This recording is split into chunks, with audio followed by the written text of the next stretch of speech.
A ver, el tema de la corrupción en el Perú es algo que ha sido tratado, estudiado y analizado desde varias perspectivas, ¿no? Y como que tiene sus subidas y sus bajadas, ¿no? Eh, bueno, pero dentro de las perspectivas, eh, yo encuentro la histórica, sobre todo el libro de Alfonso Quirós, como un buen punto no de partida sino de llegada, ¿no? Eh, para comenzar a estudiar el tema, ¿no?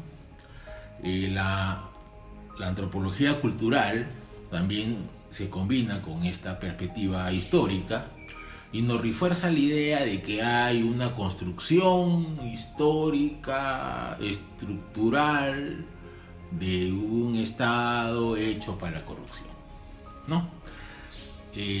La sociología también ha visto el tema, y los estudios más recientes proponen una gran indiferencia con que la mayoría de los peruanos, creo que 70-80%, ve el tema de la corrupción de manera bien indiferente, ¿no? Estos son datos de Transparencia Internacional, creo. Cuando le tocan el tema, por ejemplo, a los jóvenes, ¿no?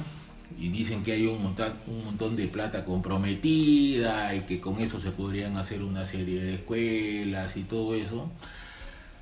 Sorprende la indiferencia de la población, 70-80% de indiferencia, que corresponde también con las cifras de desconfianza en el sistema político, ¿no?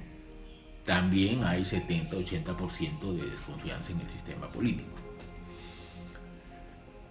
No quisiera dejar de mencionar la perspectiva política del tema de la corrupción, pero creo que la estoy diciendo de mala manera. En realidad debería decir la perspectiva politiquera.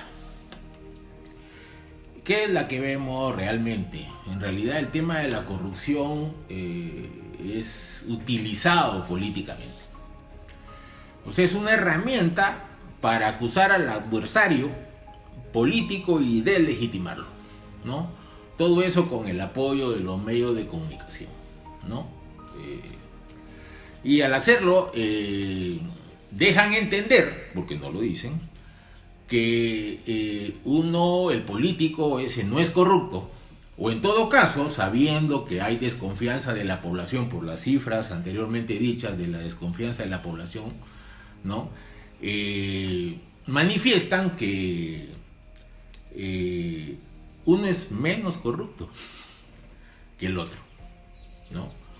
O dejan deducir, porque tampoco eso lo manifiestan o lo dicen, que no importa que sea corrupto, pero hace obra, ¿no? Eso ha producido todavía mayor desconfianza en la clase política y mayor desconfianza en los medios de comunicación, ¿no? Pero antes no había alternativa. Antes tenías que ver los medios de comunicación. Ahora muchos tienen celulares, ¿no? Hay 65 millones de celulares, casi el doble de la población, con aplicaciones gratis, ¿no? Y entonces esa desconfianza lleva a un interés generalizado sobre el tema de la corrupción, ¿no? Una perspectiva interesante es la del análisis económico del derecho, ¿no? En realidad hay muy pocos intelectuales peruanos que hayan tratado este tema y no lo voy a nombrar a todos, pero creo que el profesor Enrique Yersi resume muy bien desde una perspectiva algo liberal. No quiero meterme en las discusiones de la pureza del liberalismo porque ellos tienen bastante discusiones sobre eso, ¿no? Y no acabaría nunca. Pero Jersey resume muy bien lo dicho por Ronald Coase, que es un premio Nobel de Economía del 91, y por un jurista español que se llamaba Joaquín Costa, ¿no? De finales del siglo XIX, ¿no?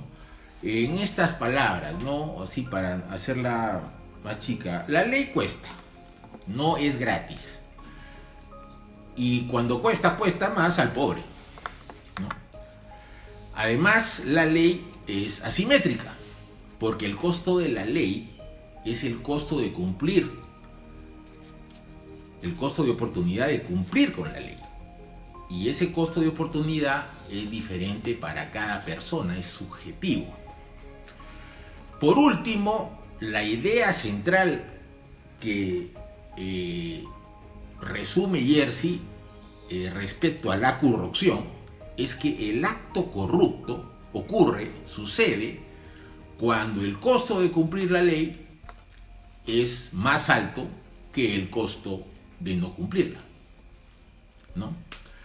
Y no necesariamente estamos comparando la tarifa de la papeleta, ¿no? Por ejemplo, si hay una infracción de tránsito, ¿no? Con el costo de pagarle una coima a la Policía Nacional del Perú, ¿no? Estamos hablando del costo de oportunidad, que es subjetivo. Por ejemplo, estás yéndote a la playa el sábado con tu familia, aceleras y cruzas el límite de velocidad, ¿no? Y te para la Policía Nacional, ¿no? A lo mejor tienes plata, ¿no? Y tú dices, bueno, cumpla con la ley, yo voy a pagar mi papeleta. Pero si te ponen condiciones, como tiene que retenerse el brevete o tiene que el carro irse al depósito, entonces ya ahí tu evaluación no es el monto de plata que tienes que pagar por la papeleta, sino el hecho de que tu familia puede quedarse sin un día feliz de playa. Entonces ahí cambian los parámetros de evaluación del costo de oportunidad, ¿no? Y caballero nomás, unos me dirán, no, nos quedamos sin playa, hay que hacer cumplir la ley. Sí, pues es subjetivo. ¿Queremos arreglar el problema de la corrupción o mostrarnos como moralistas? Porque es respetable. Ojalá haya más gente como hay gente que dice, no, esa gente es unas personas honorables, ¿no? Pero yo dudo que podamos arreglar el problema así. Pero la conciencia de muchas personas estará tranquila. Pero si nos quedamos en el tema moral, no vamos a avanzar. Tratemos de arreglar el problema, ¿no? No solamente quedar bien con nuestra conciencia, porque eso me parece que precisamente es un error. Entonces, todas estas perspectivas, ¿no? Hay más perspectivas y una de ellas es el análisis económico propiamente de la corrupción, ¿no? Hay un economista argentino, Osvaldo Buonchenone, que ensaya primero un análisis estático y luego dinámico del acto corrupto. Como saben, en la economía no hay consideraciones morales, la economía no es buena ni mala, ¿no? Y te trata de mostrar que una actividad es eficiente económicamente para los que hacen la actividad y para la sociedad. O sea, es eficiente económicamente para las personas que hacen la actividad y para la sociedad en general. Hay una eficiencia social, ¿no? Entonces, esto lo dice Schonone, también le da características al acto corrupto, dice que es voluntario, o sea que nadie te obliga a la corrupción, es una cosa que vas voluntariamente a hacerla, y es ilegal y por tanto también como es ilegal, tiende a ser secreto y clandestino, ¿no? Pero para la definición operativa del análisis de la corrupción, el análisis económico de la corrupción, tenemos que definir un poco cómo es quien participa, ¿no? Él dice que hay 3 participantes. Primero hay un agente, un señor, una persona que es el que recibe la coima, vamos a decirle así, el fondo de la coima, y que esa persona, el agente, ha sido puesto ahí para servir y ser leal a un principal. O sea, a una entidad pública o privada que está confiando en esa persona para que cuide sus intereses, ¿no? Luego está, ese es el agente, el que recibe la plata. Luego está el cliente, que es el que paga la coima, y ahí entra la frase de Jerzy, que el cliente evalúa subjetivamente el costo de oportunidad y por ello se convence de que pagar la coima es mucho más eficiente para él que cumplir la ley, ¿no? Y luego está el principal. ¿Qué es el principal? El principal es lo que ya hemos dicho, es una entidad, es una institución, ¿no? Que es la que se ve perjudicada por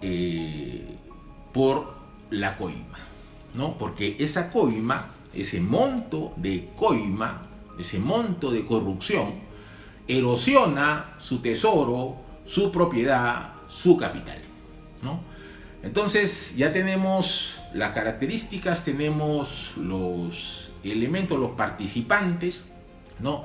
Entonces la definición operativa para el análisis económico es que el acto corrupto es una transacción entre el agente, el que cobra, el cliente, el que paga, que configura una traición del agente al principal, ¿no? Ese es básicamente el acto corrupto, ¿no? Ahora, hay corrupción en el sector privado al interno y hay corrupción en el sector público, ¿no? En el sector privado, el control del principal, ¿no? Es mucho más cercano, porque el principal es el dueño o el representante directo de los dueños, ¿no? Y un acto corrupto no solamente perjudica el patrimonio, el capital de los dueños, ¿no? Sino también a su propio patrimonio, porque el gerente muchas veces tiene un contrato de gerencia que está ligado, digamos, a su eficiencia, ¿no? Y su eficiencia se ve en números, ¿no? Entonces, el control en una entidad privada se supone que es mucho más cercano, y si el control es mucho más cercano, los incentivos para un acto corrupto son menores, ¿no? O están dentro de un rango que el directorio de la empresa y los propietarios conocen y controlan. Ahí entran otras consideraciones, ¿no? Se ha visto, por ejemplo, en el Callao, de empresas que están en barrios, por decir, complicados, y que dejan parte del almacén para que eso sea, digamos, sustraído, ¿no? Ellos se han dado cuenta que con ese tipo de políticas, ¿no? Hay una especie de tranquilidad social y política alrededor de sus operaciones, de sus instalaciones de producción, ¿no? Igual, digamos, en algunas minas, ¿cierto? No, yo lo he visto personalmente, hay directivos que saben de que hay una fuga de mineral, ¿no? Sobre todo de oro, ¿no? O de piedras que puedan contener oro, hay fugas, pero cuando se ejerce, digamos, el control, y dicen, sí, eso lo hemos controlado, pero esto es parte, digamos, de una política que sabemos, ¿no? Para que la gente esté tranquila también, ¿no? Entonces, de alguna manera, el acto corrupto también sirve para manejar otro tipo de consideraciones, ¿no? La implicancia del análisis económico, simple y parcial, no hace falta hacer un modelo econométrico. Bueno, y tiene plata, háganlo. Un modelo econométrico de la corrupción para llegar a las mismas conclusiones, ¿no? Esto es claro. Si no nos sentimos dueños, la corrupción sigue siendo eficiente económicamente, así sea ineficiente socialmente. Pero esto es el diagnóstico, y este video se llama Soluciones desde el análisis económico para este tema de la corrupción en el Perú, ¿no? Y bueno, entremos un poco a las soluciones.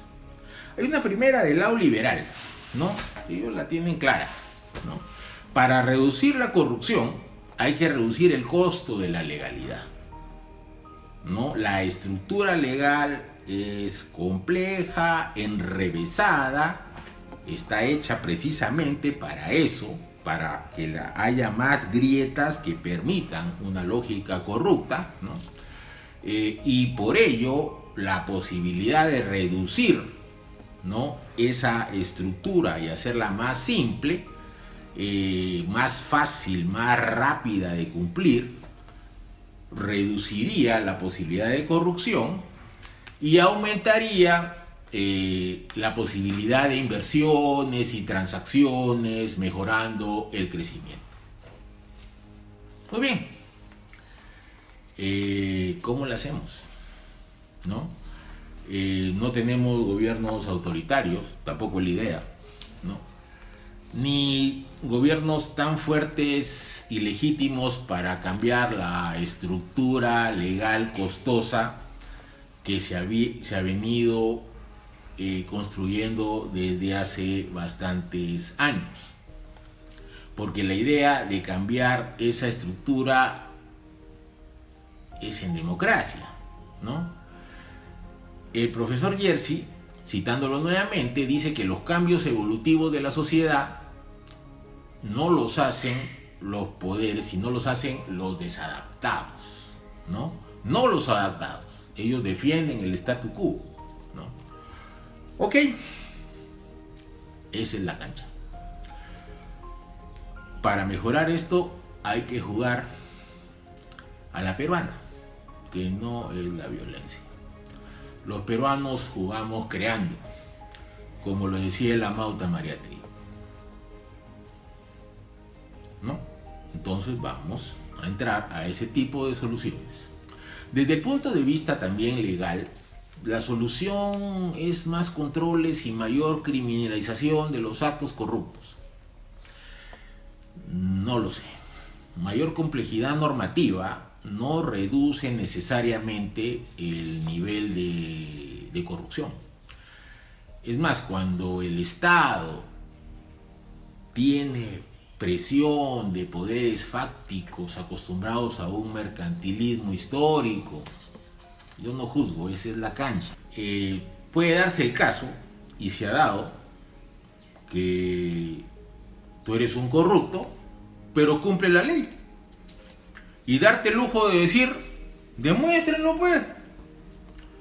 O de llamar a defenderte al mismo estudio de abogados que hizo la ley que tú les pediste y que pagaste por eso. Entonces, lo que es previsible es que mayores controles y condenas solo permitan que la corrupción se monopolice en grandes organizaciones criminales que sean transversales a todo el aparato estatal. Entonces no la eliminas ni la reduces, solo la monopolizas u oligolopolizas, si es la palabra, ¿no? Ni siquiera ayuda a una distribución más progresiva del ingreso, ¿no? Así sea corrupto, ¿no? Entonces haces que la corrupción sea todavía más monopólica, ¿no? Algunas soluciones legales que han venido de afuera, sobre todo, hay que reconocerlo. Entiendo que están funcionando, ¿no? El tema, por ejemplo, de la colaboración eficaz, ¿no? Hay buenas posibilidades, pero también dependen de varias cosas, ¿no? Si el fiscal, la fiscalía no se mueven, no tienen protección política, no duran o no durarían. Una golondrina no hace verano, ¿no? Se avanza, pero el tema es mucho más grande que uno o dos casos mediáticos, ¿no? Y por ello, porque son mediáticos, ¿no? Levantan sospecha en la población de que hay trasfondos políticos en las demandas y defensas respectivas. Entonces, se avanza, pero tiene ese tipo de problemas, ¿no? Otra idea desde el lado de los liberales, o los que dicen serlo, es que el incentivo a la competencia en los mercados reduce los incentivos a la corrupción. Bueno, no tengo datos o estudios que confirmen ese enunciado, ¿no? Creo que más que reducir la corrupción, reduce el monto de coima por agente económico. Pero si lo agregas, a lo mejor ese monto de corrupción es mayor. Pero hay que revisar, en realidad no tengo datos. Si antes el corrupto es 1 y te pagaba, no sé, 5, pero ahora, digamos, el mercado tiene 5 agentes y cada uno te paga 10, el monto de la corrupción es mayor, se ha doblado. Entonces, en realidad no tengo muchos datos, ¿no? Como para decir de que la competencia reduce el monto de corrupción y desincentiva la corrupción, ¿no? El otro tema es el tema de el ético-moral, la educación, ¿no? O sea, como solución, la educación en valores, ¿no? Es el camino para que los peruanos no se permitan corromper ni ser corrompidos, ¿no? Está bien. La educación en valores la brinda la familia, pero también la sociedad. No me voy a meter adentro de la familia. Cada familia sabe cómo educa a sus hijos, ¿no? Lo que digo es de que los niños, los jóvenes, no solamente miran dentro de la familia, miran también la sociedad. Y no es solamente porque salen, sino porque tienen este aparatito, ¿no? Hay 2 datos ahí. El 80% de los peruanos hacen actividades informales. Ese dato es de ñopo, de grave. O sea, el otro 20% no hace actividades informales, ¿no? No es lógico pensar que la actividad informal de alguna manera la hacemos todos, ¿no? Ahí me acuerdo de Jersey, ¿no? Cuando el costo de oportunidad de cumplir la ley es mayor al costo de no cumplirlo, me informalizo, me ilegalizo, me corrompo. Y el 80% hace mucha más actividad que el 20% que también hace actividad informal, ¿no? Entonces, ¿quién está mal? ¿La población o la ley? ¿Así queremos educar a nuestros hijos en valores? El otro dato es que los casos mediáticos de corrupción muestran el involucramiento de personas que se supone han tenido una muy buena educación y formación en valores, empresarios con tradición en el Perú, de las familias, la abuela decía, decentes, ¿no? Y eso es lo que ven los niños y los jóvenes. No estoy que digo de que la clase acomodada en el Perú sea corrupta y los pobres sean honrados. No es eso, hay de todo, ¿no? Pero acota la posibilidad de la política educativa, ¿no? O sea, le hace necesaria, pero me parece que le hace también insuficiente, dados este tipo de imágenes y estructuras para reducir los niveles de corrupción que tenemos. Pero no todo es malo, hay buenas noticias en el tema de soluciones, ¿cierto? Por ejemplo, el avance tecnológico. Este tema es muy esperanzador, ¿no? Porque reducir los costos transaccionales de los trámites y gestiones y reducir a los freeriders, a los zampones, a los que se meten en las colas, digamos, ¿no? Por el estado actual de la tecnología, sí parece posible, ¿no? Que mientras haya esa tecnología, se mejoren, digamos, los procesos tecnológicos de tramitación, de gestión, se pueda postular una menor normatividad, menor burocracia, ¿no? Y exista menor incentivo para corromper. Porque cumplir la ley se haría más fácil y barato y entonces ya no habría mucho incentivo de pagar, ¿no? Eso sí es esperanzador, ¿no? Entonces habría que tomarlo en cuenta, este tema del avance tecnológico, y un poco ver cómo se puede incentivar mayor avance tecnológico, porque sabemos que el avance tecnológico sí reduce los incentivos a corromper, ¿no? Creo que en la medida en que menos manos haya, ¿no?, menos posibilidades habrá de que hayan posibilidades de que existan transacciones corruptas, ¿no? Y luego está el tema de la participación ciudadana, ¿no? Hay esfuerzos bien interesantes, ¿no?, para avanzar en este aspecto, sobre todo en comunidades, en territorios más pequeños, ¿no? La idea clave es que con mayor participación ciudadana se mejoran los niveles de inversión social y el control social de los presupuestos, ¿no? Pero es muy incipiente, ¿no? Porque, como decíamos, la gente se encuentra desinteresada y desconfiada, ¿no? Y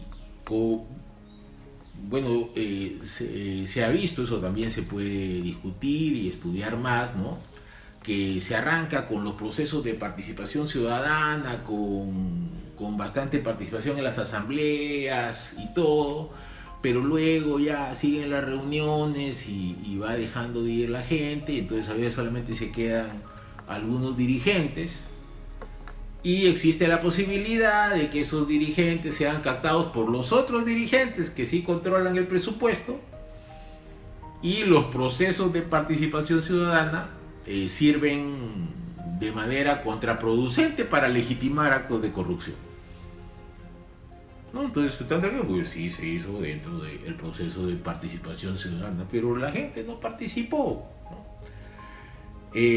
Siempre es bien difícil, pero revisemos. Todas las soluciones tienen su pro y su contra, y tal vez hay que hacer alguna combinación, una creación con muchas de ellas, ¿no? Revisando las conclusiones del análisis económico anterior, el de Schenone, si reducimos la normatividad, o mejor dicho, si reducimos la complejidad de la normatividad, en claro, leyes más simples y claras, reducimos incentivos a la corrupción y hacemos económicamente eficiente la ley frente al acto corrupto, ¿no? Pero en términos de eficiencia social, seguirá el desinterés, la apatía de los peruanos, porque no se sienten dueños, no se sienten propietarios, ¿no? O sea, el control social no funciona, ¿no? Entonces, ¿cómo hacemos para que todos los peruanos se sientan dueños y propietarios del Tesoro Nacional, del presupuesto nacional? Para ello, la tecnología y este aparatito nos puede ayudar. Que lo tienen, si no todos, el 95% de los peruanos, ¿no? Hagamos ejercicio. El presupuesto nacional es una cantidad X, 183.000 millones de soles para el 2021. Le solicitamos al MEF, al Ministerio de Economía, que haga un ejercicio y lo divida entre todos los peruanos mayores de 18 años. Es bien simple, es aritmético. El presupuesto dividido entre todos los peruanos mayores de 18 años. Saldrá una cantidad X también. Mensualizada saldrá como 450, 500 soles, no sé cuánto. Por ahí debe estar. Entonces, esa cantidad, 400, 500 soles, son el activo de cada peruano, ¿no? En ese activo no se siente, se comienza a sentir dueño, ¿no? Entonces, ahí se evalúa y se ponen los gastos.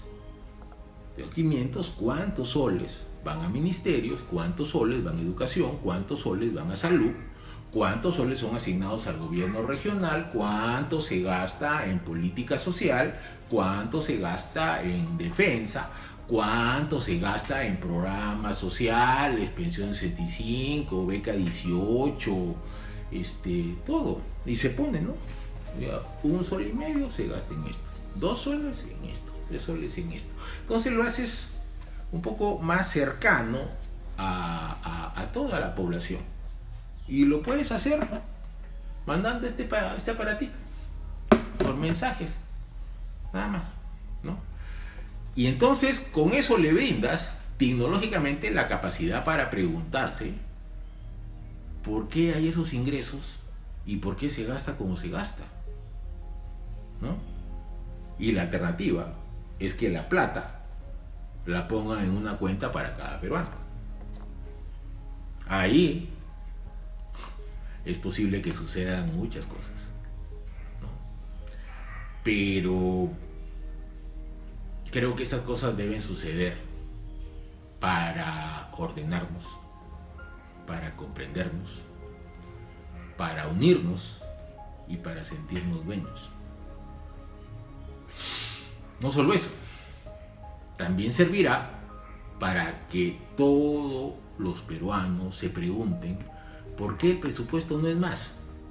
Y ahí, con un proceso de diálogo, comprenderán que hay que dar facilidades a la inversión privada y también a la inversión pública si los funcionarios logran convencer que habrá más renta para todos para que crezca el país, ¿no? No hay mejor inversión privada o pública que cuando la gente, las personas, los ciudadanos peruanos saben la rentabilidad social y la rentabilidad económica de las inversiones, pero para cada uno. No echa muy bien a la gente, ¿no? Todos los peruanos somos el Perú. Esto es difícil, como todo, pero no tan difícil. Esta es una herramienta de las personas, del pueblo, para dialogar. Aquí se debe gastar lo que se necesita, se debe gastar lo importante. Tal vez haya programas sociales del Estado que ahora pueden volverse privados, financiados con esa parte que se gasta del presupuesto per cápita de cada peruano, ¿no? A lo mejor hay más eficiencias, no en todos los casos, pero tiene que haber fundamentos claros de por qué se gasta en lo que se gasta, ¿no? O posibilidades de mejoras tecnológicas que reducen gasto y aumentan la renta liberada. Y se presionaría porque la mejora sea lo más inmediata posible. Esto, operativamente hablando, es la verdadera democracia. No es vayan a votar todos, vacúnense todos, ¿no? Tratémonos con respeto, ¿no? Hay funcionarios y políticos muy buenos, hay de los otros también. A veces los dos no entendemos el país, pero esto sería una forma de entenderlo, ¿no? Propongámoslo ahora, que no esperen a que nos lo exijan, no hay necesidad de eso. Que no se les ocurra, en fin, por favor, decir que esto no se puede hacer porque la gente no está preparada.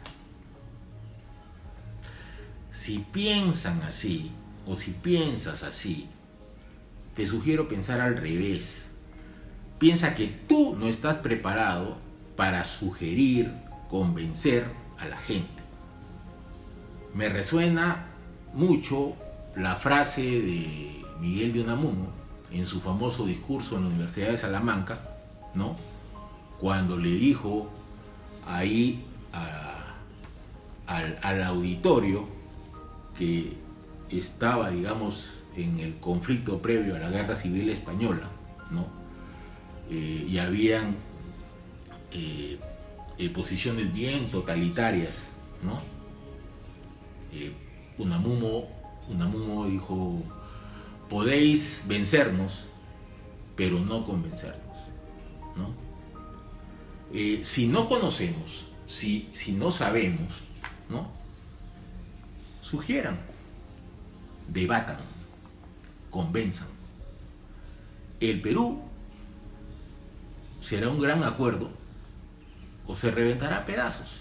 Yo apuesto, evidentemente, por lo primero, ¿no?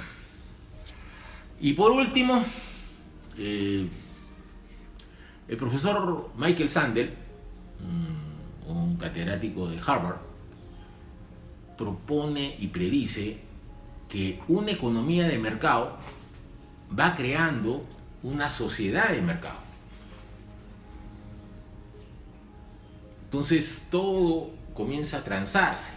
Entonces no solamente hay mercado de bienes y servicios, hay mercado de citas amorosas, mercado de servicios espirituales, ¿cierto? El profesor Jersey dice que la legalidad es un mercado en competencia.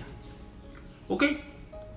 Si esto es así, ¿por qué el presupuesto nacional no se establece a través de un gran mercado de propuestas de ingreso y de gasto fundamentadas? ¿No? Así es la cancha. Juguemos a la peruana. ¿Quieren jugar en el mercado? Ok. Juguemos chocolate en el mercado. No les tengo que decir cuál es la alternativa. ¿O sí? Cuídense.